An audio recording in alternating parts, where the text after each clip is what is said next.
Thank you, thank you, thank you, thank you, thank you. जीवित और महान सामर्थी परमेश्वर, दिल से आपका धन्यवाद करते हैं कि हम सबको ये अवसर मिला कि हम अपने परमेश्वर की उपस्थिति में उपस्थित हों और पवित्र आत्मा के द्वारा, परमेश्वर के वचनों के द्वारा हमारे जीवन में उसका मार्गदर्शन हम प्राप्त करें।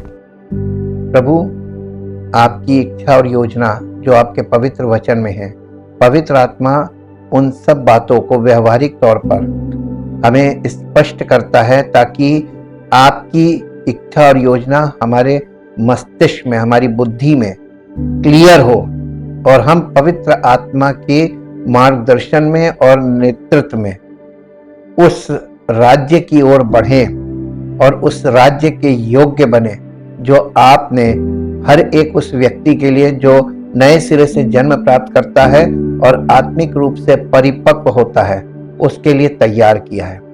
आदर और महिमा आपको मिले और धन्यवाद के साथ इस प्रार्थना को आपके इकलौते पुत्र प्रभु यीशु मसीह के पवित्र नाम से मांगते हैं, आमीन। Praise the Lord. जय मसीह की। हम परमेश्वर का बहुत धन्यवाद करते हैं क्योंकि वो महान सामर्थी परमेश्वर है और उसके अद्भुत योजनाओं को हम लोग समझ रहे हैं।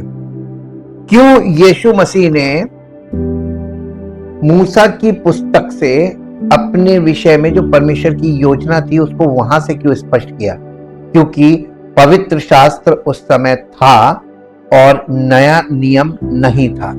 उसके बाद हम आगे बढ़ते हैं तो जहां से कलीसिया का आरंभ हो रहा है वहां पे प्रेरितों की शिक्षा में जो लोग आते थे कलीसिया में, उनको प्रेरित कहां से शिक्षा देते थे? पवित्र शास्त्र, मूसा की पुस्तक। और हम लोग धीरे धीरे धीरे धीरे परमेश्वर की इस उद्धार की योजना को पवित्र आत्मा के द्वारा स्पष्ट रूप से समझते जा रहे हैं और उस फ्रेमवर्क में हम पार्टिसिपेशन के लिए अपने आप को समर्पित करते जा रहे हैं कि हम भी इसका हिस्सा हैं। हर एक व्यक्ति, हर एक दुनिया का हर शख्स इसका हिस्सा है, पॉजिटिवली आइदर नेगेटिवली। या तो वो नेगेटिवली है और या फिर पॉजिटिवली है, लेकिन सब हैं इसमें, कोई इसमें से बाहर नहीं है। और इसीलिए ये बड़ी महत्वपूर्ण विषय की ओर हम लोग चल रहे हैं और धीरे धीरे धीरे धीरे हम इसको स्पष्ट कर रहे हैं ताकि बारीकियां क्लियर हो। हम आपके सामने एक बार में पूरा चित्र बना के रख देंगे, लेकिन वो चित्र बहुत जल्दी धूमिल हो जाएगा क्योंकि आप उसकी बारीकियों को मिस कर जाएंगे। आप एक बात देखिए, जब हमारा बॉडी का स्ट्रक्चर है, इस स्ट्रक्चर में जो मेन पार्ट्स हैं, सारे अंग मेन है, कोई भी अंग ऐसा नहीं है, एक छोटा सा अंग भी बहुत महत्वपूर्ण काम करता है। एक पैंक्रियास छोटा सा अंग है, अगर ये गड़बड़ करता है तो देखिए शुगर हो जाती है, और शुगर हो जाती है तो पूरा शरीर, मस्तिष्क, सब कुछ आपका डिस्टर्ब होने लगता है। ठीक ऐसे ये शरीर का एक छोटा सा अंग भी बहुत महत्वपूर्ण होता है, मशीनरी का एक छोटा सा पार्ट भी बहुत महत्वपूर्ण होता है। तो बारीकियों को बहुत ध्यान देना चाहिए क्योंकि हमारे जॉइंट्स में बारीकियां हैं। अगर जॉइंट्स सही काम नहीं करेंगे तो बॉडी सही काम नहीं करेगी, फंक्शन नहीं करेगी। तो बारीकियों पे हम लोग, बारीकियों को ज्यादा हमको महत्व देना चाहिए क्योंकि बारीकियों से फंक्शनल, बॉडी का फंक्शन पूरा क्लियर समझ में आता है और फंक्शनल होती बॉडी। आज हम फिर वापस घूम के जंगल में आ गए।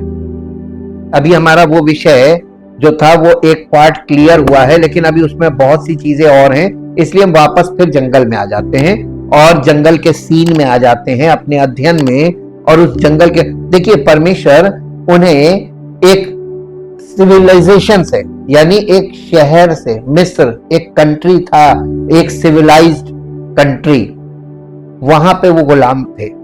परमेश्वर उन्हें वहां से निकालकर लाल समुंदर पार करा के जंगल में लाया। जंगल अब वो जगह आ गई, जंगल का जो विल्डरनेस का मतलब होता है अ प्लेस ऑफ लॉलेसनेस। वहां पे कोई नियम कानून नहीं, ना कोई सड़क है, ना सड़क के नियम है, ना कोई सरकार है, ना कोई नियम है, ना कोई अदालत है, कुछ नहीं है। Lawlessness, a place of lawlessness. और इस लॉलेसनेस के स्थान में परमेश्वर ने उनको लॉ दिया, 10 आज्ञाएं, ये लॉ था। और केवल लॉ नहीं दिया था, लॉ के साथ पूरा फंक्शनल सिस्टम दिया था, अरेंजमेंट दिए थे, जिसे व्यवस्था कहते हैं, विधिया कहते हैं। ये पूरा कंप्लीट था। जैसे एक देश में सब कुछ होता है, एक राज्य में सब कुछ होता है, वैसे सारा एडमिनिस्ट्रेटिव सिस्टम दिया और उसमें लीडरशिप भी खड़ी की और उसको ऑर्गेनाइज किया, इस भीड़ को जिसे परमेश्वर मिस्र से गुलामी में से निकालकर और जंगल के मार्ग से इनको लेके जा रहा था। इन्हें ऑर्गेनाइज कर रहा था, एक उस राज्य के लिए ऑर्गेनाइज कर रहा था, ताकि यह ऑर्गेनाइज नेशन बनके उस प्रॉमिस लैंड में जाकर उसे टेक ओवर करे। ये परमेश्वर की योजना थी। अब देखिए इसका स्पिरिचुअल पार्ट देखिए, तो परमेश्वर हमें स्वर्ग के राज्य का नागरिक बना रहा है और साथ ही साथ स्वर्ग का राज्य, जब नागरिक ज्यादा होंगे तो राज्य बड़ा होता जाएगा। तो हम सारी दुनिया में वो स्वर्ग के राज्य के नागरिकों को तैयार कर रहा है स्पिरिचुअली, और एक साथ उन्हें किंगडम में पहुंचा देगा। जैसे वहां किया था पुराने नियम में, वैसे तो पूरी पिक्चर है। आज हम इसके बहुत महत्वपूर्ण भाग में आएंगे। हमने आपको जैसे कि बताया कि पहली क्रॉसिंग थी रेड सी क्रॉसिंग, लाल समुंदर ये, और दूसरी क्रॉसिंग आई थी वो थी यर्दन नदी। ये दो क्रॉसिंग के बीच, उसके उस पार और इसके इस पार, ये पूरी पिक्चर उद्धार की पिक्चर है, अंत तक की, पूरी दुनिया की। इसमें सारे भेद रखे हुए हैं और ये रहस्यमयी है, इसीलिए हम इनको बहुत छोटे छोटे पार्ट्स में। अब हम लोग देखिए, वो लोग जब इसमें फंसे थे लाल समुंदर पार करने के बाद और यर्दन से पहले, इस बीच में यर्दन नदी पार करना, ये यर्दन नदी पार करने का क्या तात्पर्य है? देखिए दोनों क्रॉसिंग की मीनिंग है स्पिरिचुअल और नए नियम से वो कनेक्ट है, लेकिन वो समझ में ऐसे नहीं आएगी। यर्दन नदी पार करना हमारे और आपके ट्रांसफॉर्मेशन का स्थान है, यानी परिवर्तन का स्थान है यर्दन नदी। यर्दन नदी पे परिवर्तन होना हो जाना चाहिए था। परमेश्वर ने व्यवस्था दे दी उनको अपनी जंगल में, ताकि परमेश्वर की व्यवस्था के अनुसार वो रेगुलेट हो, और वो लोग रेगुलेट नहीं हुए। उन्होंने व्यवस्था का विरोध किया, परमेश्वर के वचन का विरोध किया, परमेश्वर की इच्छा का विरोध किया, परमेश्वर के योजना का विरोध किया, परमेश्वर के हर बात का विरोध किया उन्होंने। विरोध विरोध विरोध विरोध विरोध।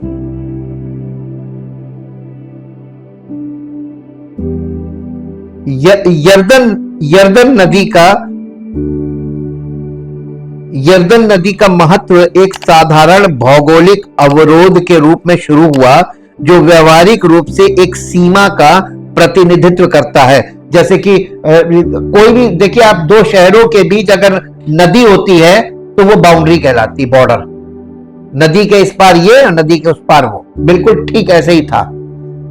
जॉर्डन एक कंट्री है, आज भी है, जॉर्डन और इजराइल, इन दोनों कंट्रियों को डिवाइड करती है यर्दन नदी, इसे जॉर्डन रिवर बोलते हैं।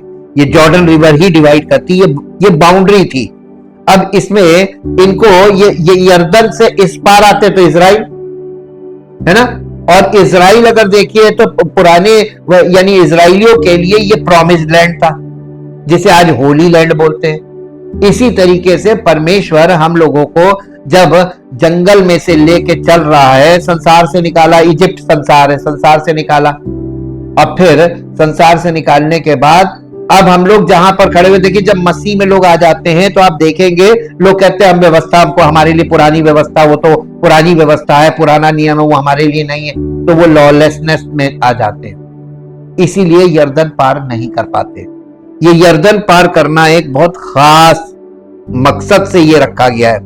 यर्दन नदी का महत्व एक साधारण भौगोलिक अवरोध के रूप में शुरू हुआ, व्यवहारिक रूप से सीमा का प्रतिनिधित्व करता है। यहोशू की पुस्तक निकालिए, उसका 22 अध्याय और उसका 18 पद से पढ़ेंगे।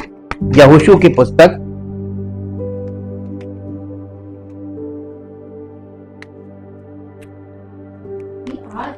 कि आज तुम यहोवा को त्याग कर उसके पीछे चलना छोड़ देते हो, आज तुम यहोवा से फिर जाते हो और कल वो इज़राइल की सारी मंडली से क्रोधित होगा, परंतु यदि तुम्हारी निज भूमि अशुद्ध हो तो पार आकर यहोवा की निज भूमि में, जहां यहोवा का निवास रहता है, हम लोगों के बीच में अपनी अपनी निज भूमि कर लो, परंतु हमारे परमेश्वर यहोवा की वेदी को छोड़ और कोई वेदी बनाकर ना तो यहोवा से बलवा करो और ना हमसे। देखो, जब जेरे के पुत्र आकान ने अर्पण की हुई वस्तु के विषय में विश्वासघात किया, तब क्या यहोवा का कोप इज़राइल की पूरी मंडली पर ना भड़का और उस पुरुष के अधर्म का प्राण दंड अकेले उसी को नहीं मिला? तब रूबेनियों, गादियों और मनश्शे के आधे गोत्रियों ने इज़राइल के हजारों के मुख्य पुरुषों को यह उत्तर दिया। यहोवा, देखिए यहोवा की एक पहचान यहां पे देखिएगा, जो ईश्वरों का परमेश्वर है, ईश्वरों का परमेश्वर यहोवा इसको जानता है और इज़राइली भी इसे जान लेंगे कि यदि यहोवा से फिर के या उसका विश्वासघात करके हमने ये काम किया हो, तो तू आज हमको जीवित ना छोड़। यदि आज के दिन हमने वेदी को इसलिए बनाया हो कि यहोवा के पीछे चलना छोड़ दें, या इसलिए कि उस पर होम बलि, अन्न बलि और मेल बलि चढ़ाएं, तो यहोवा आप इसका हिसाब ले। परंतु हमने इसी विचार और मनसा से ये किया है कि कहीं भविष्य में तुम्हारी संतान हमारी संतान से ये ना कहने लगे, तुमको इज़राइल के परमेश्वर यहोवा से क्या कहा, क्योंकि हे रूबेनियों, हे गादियों, यहोवा ने जो हमारे और तुम्हारे बीच में यरदन को सीमा ठहरा दिया है, इसलिए यहोवा में तुम्हारा कोई भाग नहीं, ऐसा कहकर तुम्हारी संतान हमारी संतान में से यहोवा का भय छुड़ा देगी। देखिए, ये बाउंड्री है, ये सीमा थी, इधर वाले और इधर वाले दोनों अलग अलग, और दोनों तरफ इजरायली, लेकिन ये सीमा जो है ना, वो ये तुम्हारा ही देश है, ये हमारा देश, तो भावना बदल जाती है। तो ये बाउंड्री का काम कर रही है। तो ये देखिए कि ये एक सर्पीली नदी, वास्तव में ये सर्पीली का मतलब लहरदार है, ये स्ट्रेट नहीं है। सर्पीली नदी अभी भी इज़राइल और जॉर्डन राष्ट्र के बीच एक सीमा का प्रतिनिधित्व करती है, टिल टुडे, आज तक ये अभी भी है। लेकिन बाइबल में इज़राइल के पूर्वी किनारे पर जॉर्डन नदी की उपस्थिति परिवर्तन के लिए एक स्थायी रूपक के रूप में खड़ी है। बाइबल में इसको मेटाफोरिकली यूज किया जाता है, यानी रूपक के तौर पर। इसमें रूपक क्या है, यानी इसका एक ऐसा स्पिरिचुअल मीनिंग है जिसका इस्तेमाल बाइबल में किया गया है। लोग इसको फिजिकली लेंगे तो कभी उनको वो मैसेज क्लियर नहीं होगा जो मैसेज इसमें रखा हुआ है, इस नदी से जुड़ा हुआ। ये परिवर्तन, ये जो परिवर्तन के लिए परिवर्तन का स्थान है ये नदी, और ये परिवर्तन यानी इसको बोलते हैं ट्रांसफॉर्मेशन, सीधे हमारे और आपके जीवन पर भी प्रभाव डालता है। ये बहुत इंपॉर्टेंट है, इसलिए ये स्टडी हम लोगों के लिए बहुत फलदायी होगी। यरदन नदी पर यहोशू के ट्रांसफॉर्मेशन से विजय की शुरुआत हुई। यहोशू के लिए यरदन नदी को पार करना, वादा किए गए देश में प्रवेश करने और मूसा के नेतृत्व को छोड़ने का मतलब था। यानी अब मूसा की मिनिस्ट्री खत्म हो गई और मूसा के द्वारा जो सेवकाई की जा रही थी, मूसा की व्यवस्था, वो यहां पे कंप्लीट हो गई, खत्म, उसका काम खत्म हो गया। अब यहां से जब हम यरदन नदी पार करते हैं तो एक नए युग में प्रवेश कर रहे हैं, एक नई चीज शुरू हो रही है। जैसे ये समझ लीजिए कि पुरानी वाचा जो मूसा के द्वारा चल रही थी वो यरदन के पहले तक काम करती थी। यरदन के बाद अब उस वाचा को, क्योंकि इन्होंने वो वाचा तोड़ दी ना, तो उस वाचा से, देखिए पुरानी वाचा से नई वाचा कैसे जुड़ी हुई कि वो पुरानी वाचा नई वाचा में बदल जाती है यरदन से। तो ये वाचा को, जैसे लाल समुद्र से जो शुरू हुई, जो अब्राहम से वाचा शुरू हुई थी, वो लाल समुद्र पार होते होते वो वाचा कहां तक आई? यरदन के किनारे, और इसके बाद वहां से वाचा बदल गई। अब आप देखिए नए नियम में यीशु मसीह कहां से सेवकाई शुरू कर रहा है? यरदन नदी से। ये पॉइंट्स सब ध्यान रखिएगा, ये पिक्चर बन रही है, ये स्पिरिचुअल पिक्चर बन रही है। जब परमेश्वर के याजकों ने यरदन के पूर्वी तट को छोड़ दिया और इसकी धारा में कदम रखा तो नदी एडम नामक स्थान पर ऊपर की ओर बहना बंद हो गई। राष्ट्र के यानी इजरायलियों के पार हो जाने के बाद यहोशू ने एक मौलिक तुलना की। एक पद निकाल लीजिए, यहोशू 4 अध्याय और उसका 23 पद। यहोशू 4 अध्याय और उसका 23 पद।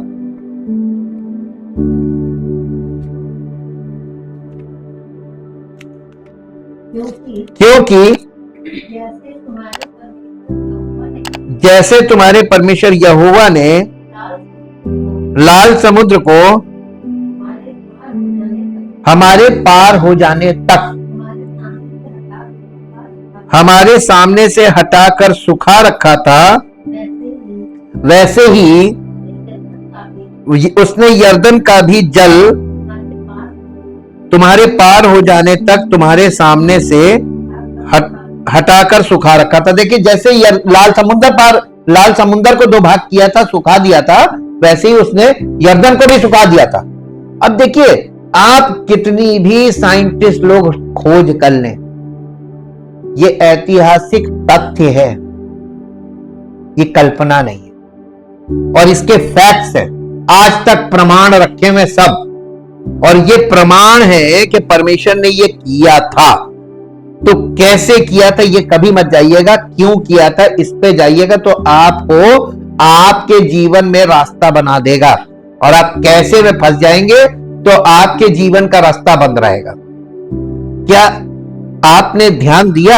यहोशू ने एक राष्ट्र के रूप में अपने शक्तिशाली उद्धार को परमेश्वर की उसी शक्ति से जोड़ा जिसने उन्हें वादा किए गए देश में प्रवेश करने में मदद की।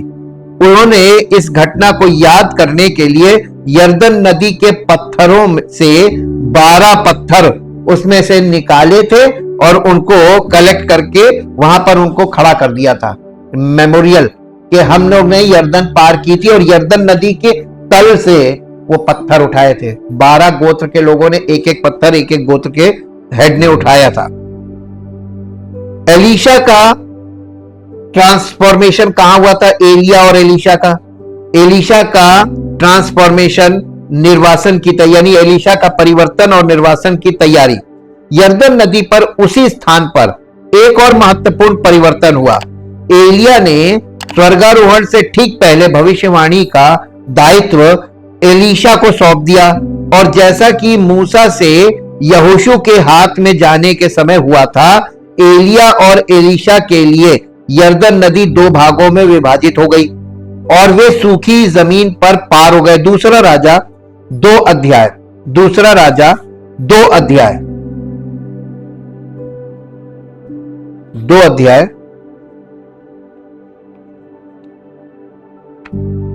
दूसरा राजा 2 अध्याय और 2 अध्याय का 8 पद। 2 अध्याय का 8 पद। तब एलिया ने अपनी चद्दर पकड़कर ऐंठ ली और जल पर मारा, तब वो इधर उधर 2 भाग हो गया और वे दोनों स्थली स्थल पार उतर गए। देखिए यहां पर फिर यही यरदन नदी है। अब यहां पे एलिया और एलीशा, देखिए मूसा और यहोशू चले लाल समुंदर पार से, लेकिन यरदन तक मूसा यही रह गया, यहोशू उस पार गया। एलिया और एलीशा दोनों निकले, पार गए, लेकिन वापस कौन आया? एलीशा। ये देखिए यहां पर ये परिवर्तन है। यीशु के परिवर्तन से नई वाचा की शुरुआत हुई, है ना। इसमें कोई आश्चर्य की बात नहीं है कि यूहन्ना बपतिस्मा देने वाले ने बपतिस्मा देने के लिए इसी क्षेत्र को चुना। ठीक वही प्लेस। देखिए हम आपसे बार बार बता रहे हैं कि बाइबल में कुछ भी है वो सब कंटिन्यूएशन में आ रहा है, और कड़ी से कड़ी जुड़ेगी तो पिक्चर क्लियर हो जाएगी। और बाइबल पूरी पिक्चर रखे हुए, और लोग शब्दों में फंस गए, क्योंकि यरदन नदी परिवर्तन की जगह का प्रतिनिधित्व करती थी। वास्तव में नई शुरुआत की यानी ये एक न्यू बिगिनिंग को दिखाती है हमेशा। यरदन नदी ये दिखा रही है नई शुरुआत। मूसा के बाद यहोशू से फिर एक शुरुआत हुई, फिर उसके बाद एलिया से एलीशा एक शुरुआत हुई, फिर उसके बाद यीशु मसीह के समय हुई। मरकुस रचित सुसमाचार और उसका पहला अध्याय निकालिए। मरकुस रचित सुसमाचार और उसका पहला अध्याय और पहले अध्याय का 10 पद पढ़ेंगे। हैं? और जब वो जल से निकलकर ऊपर आया तो तुरंत उसने आकाश को खुलते और आत्मा को कबूतर के समान अपने ऊपर उतरते देखा। अब आपको देखिए एक चीज दिखा रहे हैं। एलिया और एलीशा जब यरदन से पार गए तो पानी 2 भाग हुआ, लाल समुंदर 2 भाग हुआ, यरदन यहोशू के समय 2 भाग हुई, एलीशा और एलिया और एलीशा के समय में जल 2 भाग हुआ। लेकिन यहां क्या हुआ? यहां पर नदी 2 भाग नहीं हुई, आसमान में 2 भाग हो गए, स्वर्ग 2 भाग हो गया। देखिए स्वर्ग खुल गया का मतलब 2 भाग हो गया, नदी नहीं हुई। अब कुछ ऊपर हुआ है 2 भाग, नीचे नहीं हुआ। ये महत्वपूर्ण बिंदु है। यहां पर हम लोग एकदम थोड़ा सा ध्यान देंगे, इसी को बोलते हैं may I have your attention please. यहां पर आप ध्यान दीजिए, ये नदी बहुत मुख्य, यानी इसका जो सिग्निफिकेंस है बहुत इंपॉर्टेंट है बाइबल में। ये वास्तव में नई शुरुआत को प्रकट करती है। ये वो स्थान बन गया जहां यूहन्ना ने यीशु को बपतिस्मा दिया, लेकिन पानी अलग होने के बजाय स्वर्ग अलग हो गया। यद्यपि इसके समर्थक अलग अलग विचार रखते हैं, लेकिन इस सबसे अधिक संभावना यह है कि यूहन्ना ने यीशु को यरीहो के सामने यरदन नदी के पार बेथानी के पास उसी क्षेत्र में बपतिस्मा दिया था जहां पिछले महत्वपूर्ण परिवर्तन हुए थे, यानी जहां पर ट्रांजिशंस हुए थे। ट्रांजिशन, ये नदी ट्रांजिशन को दिखाती है, क्योंकि ये जो जंगल का मार्ग है ये लाल समुद्र के बाद और यरदन से पहले। This place is called the transition period. ये एक अवधि को दिखाता है, ट्रांजिशन पीरियड। ये ट्रांजिशन का क्या मतलब होता है, पहले इसको हल करें। ट्रांजिशन का ये मतलब होता है कि स्वरूप बदलना। एक होता है रूप और एक होता है स्वरूप।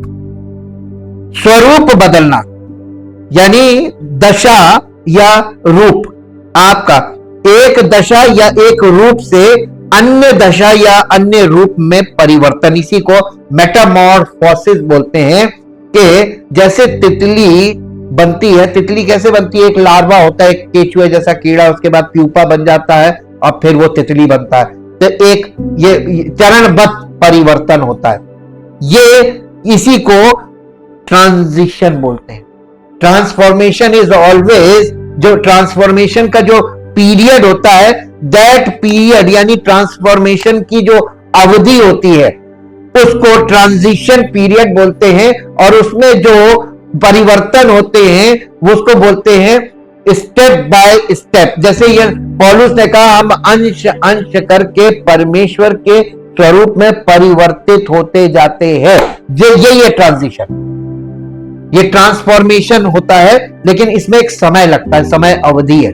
वो अवधि जो है वो ट्रांजिशन कहलाती है। तो ये ट्रांजिशन का समय कौन सा था? लाल समुद्र के बाद और यरदन से पहले ये जो जंगल का मार्ग है, ये मार्ग ही तो ट्रांजिशन पीरियड था।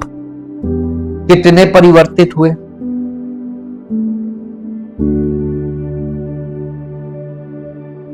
और यहां पर बहुत यानी कितने ढेर ट्रांजिशंस हुए। मूसा के द्वारा जो परमेश्वर ने लोगों को निकाला था, उनको मूसा की सेवकाई वहीं कंप्लीट हो गई इन द विल्डरनेस। उसके बाद किसकी बारी आई? यहोशू की। और यहोशू के विषय में लिखा हुआ है कि यहोशू में भिन्न आत्मा, एक डिफरेंट स्पिरिट ने काम किया। यहोशू के द्वारा जो यहोशू की लीडरशिप है, वहां पे एक डिफरेंट स्पिरिट है। वही चीज तो दिखाया जा रहा है कि यूहन्ना बपतिस्मा देने वाले ने, जो पुराने नियम का आखिरी भविष्यवक्ता था, उसने अब सेवकाई किसके हाथ में दे दी? यीशु मसीह के हाथ में, गवाही के साथ कि अब ये है, तो मैं तुम्हें मन फिराव का बपतिस्मा दे रहा था जल से, अब ये तुमको पवित्र आत्मा का देगा, ये तुम इसके चेले बनो। इस पर क्योंकि ये परमेश्वर का पुत्र है। फाइनल राउंड में उसके हाथ में सौंपा। देखिए कैसे सीक्वेंस में आ रहा है, एक लाइन आपको बार बार मिलेगी कि कनेक्शन होता चला आ रहा है।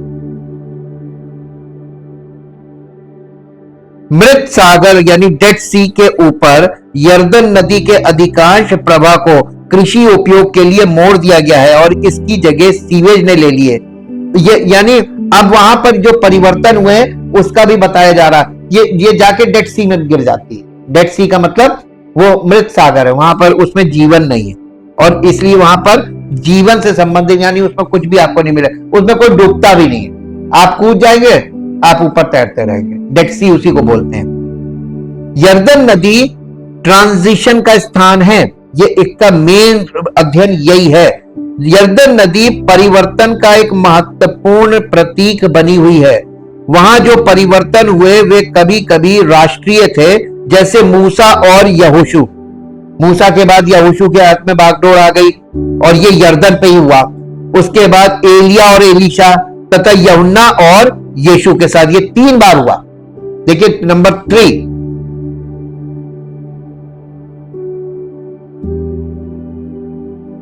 लेकिन इस क्षेत्र में व्यक्तिगत परिवर्तन भी हुए, यहां तक कि लोगों का हृदय परिवर्तन हुआ, जैसे राहाब, नामान, जकई और बर्तिमाई के मामलों में। ये सब रेफरेंसेस आपको बाइबल में हैं कि इन लोगों के साथ इन्होंने, देखिए नामान को उसने कहां बोला था? एलीशा ने यरदन में जाके 7 गोते ले, 7 बार डुबकी लगा ले, तेरा कोढ़ जाता रहे, हुआ ना?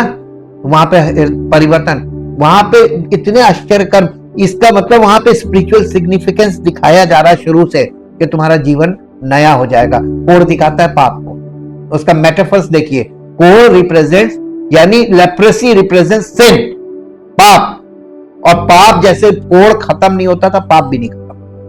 पाप हमको सुन्न कर देता है, जैसे कोढ़ शरीर के अंगों को सुन्न कर देता है और अंग कट के गिरने लगते हैं, गल के गिरने लगते हैं, पता नहीं चलता। वैसे ही कोढ़ हमारे स्वभाव को, हमारे मन को, हमारे माइंड को सुन्न कर देता है और हम धका-धक करते चले जाते और पता भी नहीं चलता और नष्ट हो जाते। ये एकदम चीजें हैं। और इससे छुटकारा कैसे मिलेगा?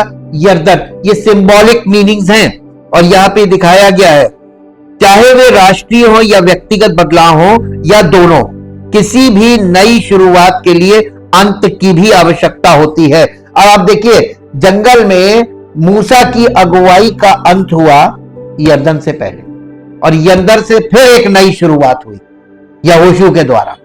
फिर उसके बाद वहीं से एलिया और एलीशा पार हुए। एलिया की सेवकाई का अंत हुआ और एलीशा की सेवकाई की शुरुआत हुई, और वहीं से यूहन्ना और यीशु, यूहन्ना की सेवकाई का अंत और यीशु की सेवकाई की शुरुआत हुई। तो देखिए यहां पर ये अंत को भी दिखा रहा है, आरंभ और अंत भी दिखा रहा है। तो ये जो है ये आरंभ भी है और अंत भी है। एक किनारा आरंभ है तो एक किनारा अंत है। तो ये अंत और आरंभ ये भी दिखा रहा है यहां पे कि स्टार्टिंग भी है और एंडिंग भी है। और इसके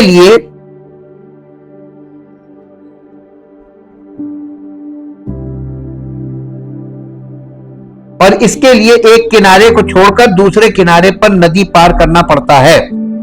मृत्यु से जीवन की ओर आपका परिवर्तन। अब ये स्पिरिचुअल मेटाफोरिकली आ गया। यरदन नदी को पार करके प्रतिज्ञात भूमि में प्रवेश करना मृत्यु से पार होकर आत्मिक जीवन में प्रवेश करने का एक शाश्वत रूपक है। तो जो यीशु मसीह ने पानी का बपतिस्मा लिया था वो यरदन में लिया था ना, और हम लोगों को यरदन जाके बपतिस्मा लेने की जरूरत है कि हमको मसीह के देह का बपतिस्मा लेना चाहिए, क्योंकि उसने तो ले लिया। तो मसीह की देह में अगर हम आके जुड़ गए तो हमको वो यीशु मसीह ने जो बपतिस्मा लिया था ना, वो व्यवस्था के अनुसार पाप की मजदूरी मृत्यु थी। तो यीशु मसीह ने मृत्यु का बपतिस्मा लिया था और उस बपतिस्मे को उसने पूरा किया था क्रूस पर। और उसके बाद कलीसिया को उसने पवित्र आत्मा के द्वारा कलीसिया का आरंभ हुआ। तो जो कोई देखिए मृत्यु, उसके बाद दफनाना और उसके बाद पुनरुत्थान, ये पौलुस की ये 3 पार्ट याद रखिएगा। ये 3 पार्ट मसीही जीवन में हर एक के जीवन में पूरे होने प्रैक्टिकली। मृत्यु यानी यीशु मसीह ने उस मृत्यु के पार्ट को पूरा कर दिया। तो इसका मतलब हम पाप के लिए मर चुके हैं और हम उसके बाद भी पाप कर रहे हैं। इसका मतलब हमने यीशु मसीह पर विश्वास नहीं किया है, उसको अपना उद्धारकर्ता स्वीकार नहीं किया है, और इसीलिए हम अज्ञानता में पाप कर रहे हैं, जबकि पापों की क्षमा हो चुकी है। हमें पश्चाताप करके प्रभु यीशु मसीह पर, जिसने हमारा प्रायश्चित कर दिया है, समस्त मानव जाति का प्रायश्चित हो चुका है और सब लोग यीशु मसीह का इनकार कर रहे हैं पाप में जीवन व्यतीत करते हुए, जबकि लोगों को पश्चाताप करना चाहिए और पश्चाताप करके अपना जीवन मसीह की देह में समर्पित करके अब फिर आता ट्रांजिशन पीरियड, नई सृष्टि बनने के लिए, परिवर्तित होने के लिए। और जब आप परिवर्तित हो जाएंगे यरदन अपने आप पार होगा, क्योंकि अब आप आत्मिक क्षेत्र में प्रवेश कर जाएंगे। इसीलिए परमेश्वर के वचन में ये पिक्चर्स रखी हुई है ताकि पवित्र आत्मा हमको दिखाए कि परमेश्वर हमारे जीवन में क्या करना चाहता है। यरदन नदी को पार करके प्रतिज्ञात भूमि में प्रवेश करना मृत्यु से पार होकर आत्मिक जीवन में प्रवेश करने का एक शाश्वत रूपक है। इब्रानियों की पत्री उसका 4 अध्याय उसका 1 पद से 10 पद तक पढ़िए। इब्रानियों की पत्री 4 अध्याय, नए नियम में आ जाइए। देखिए फिर यहां पर यहोशू आ जाता है इब्रानियों में, 4 अध्याय 1 पद से पढ़िए। पर परमेश्वर के लोगों का विश्राम, इसलिए जबकि उसके विश्राम में प्रवेश करने की प्रतिज्ञा अब तक है, तो हमें डरना चाहिए। ऐसा ना हो कि तुम में से कोई जन उससे वंचित रह जाए, क्योंकि हमें उन्हीं की तरह है जैसे इजराइलियों को सुनाया गया था, वैसे ही हमें भी सुसमाचार सुनाया गया। हाँ, पर सुने हुए वचन से उन्हें कुछ लाभ ना हुआ। किन्हें? पुराने नियम के इजराइलियों को कुछ लाभ ना हुआ, क्योंकि सुनने वालों के मन में विश्वास के साथ नहीं बैठा। परंतु हम जिन्होंने विश्वास किया है उस विश्राम में प्रवेश करते हैं, जैसा उसने कहा, मैंने अपने क्रोध में शपथ खाई है कि वे मेरे विश्राम में प्रवेश ना करने पाए। कौन? जिन्होंने सुसमाचार पर विश्वास नहीं किया वे प्रवेश नहीं कर पाएंगे। जी, यद्यपि जगत की उत्पत्ति के समय से उसके काम पूरे हो चुके थे, क्योंकि 7वें दिन के विषय में उसने कहीं यूं कहा है, परमेश्वर ने 7वें दिन अपने सब कामों को निपटा करके विश्राम किया, और इस जगह फिर ये कहता है वे मेरे विश्राम में प्रवेश करने ना पाएंगे। तो जब ये बात बाकी है कि कितने और हैं कि जो उस विश्राम में प्रवेश करे, और जिन्हें उसका सुसमाचार पहले सुनाया गया उन्होंने आज्ञा ना मानने के कारण उसमें प्रवेश ना किया। इसलिए